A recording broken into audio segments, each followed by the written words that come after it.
کہ خواتین کو پریگننسی میں اور فیڈنگ کے زمانے میں، یعنی جب وہ حالت حمل میں ہوگی تب، اور جب وہ بچے کو دودھ پلا رہی ہوگی تب روزہ چھوڑ دینے کی اجازت ہے. مستورات یم وز بیک حساب آسان اور یم وز بچس آس دودھ دیوان، اس پورے پیریڈ میں اس کو روزہ چھوڑنے کی اجازت ہے. لیکن ساتھ میں حکم یہ ہے کہ جب آپ اس سے باہر نکل جاؤ گے تو آپ کو یہ روزہ رکھنا پڑے گا. اب ایک خاتون کو اس سال رمضان میں پریگننسی تھی، روزہ نہیں رکھا. اگلے سال اس کو بچے کو دودھ پلانا ہے، روزہ نہیں رکھا. اس سے اگلے سال پھر بچے کو دودھ پلا رہی تو روزہ نہیں رکھا. تو 3 رمضان ہو گئے.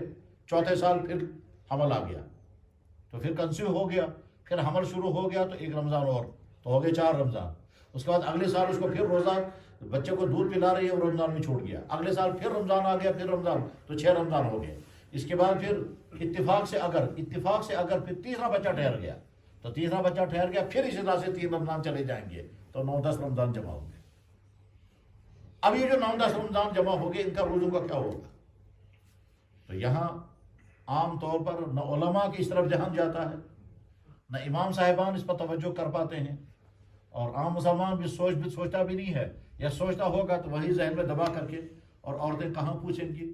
تو اس طرح سے یہ مسئلہ گویا بڑا اہم بن جاتا ہے کہ اگر کسی خاتون کو 3-4 بچے ہو گئے اور ان 3-4 بچوں کی پرورش کرنے میں حالت حمل اور دودھ پلانے کے زمانے میں 3-3 سال رمضان کے نکل گئے ہیں، اس کے بعد پھر 10-12 رمضان جمع ہو گئے. اب کیا ہوگا؟ عورت کا وہ زمانہ کہ جو اس نے حالت حمل میں گزارا اور دودھ پلانے کے زمانے میں گزارا، ان ایام میں روزہ نہیں رکھ پائی. اسلام نے اس کو اجازت دی ہے، بلکہ خود جناب رسول اکرم صلی اللہ علیہ وسلم نے صراحتاً حدیث میں اجازت دی ہے روزہ چھوڑنے کی.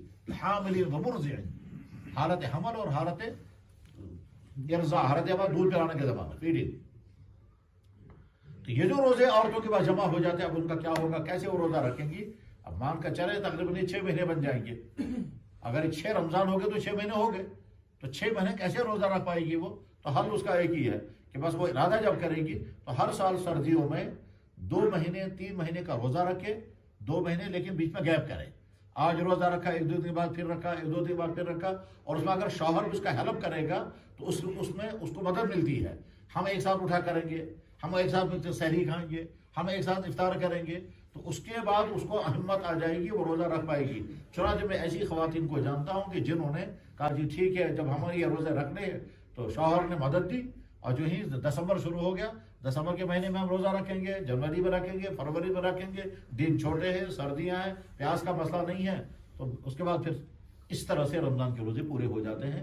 ان خواتین کے جن خواتین کے روزے رمضان حالت حمل کی وجہ سے اور دودھ پلانے کی وجہ سے جمع ہو گئے.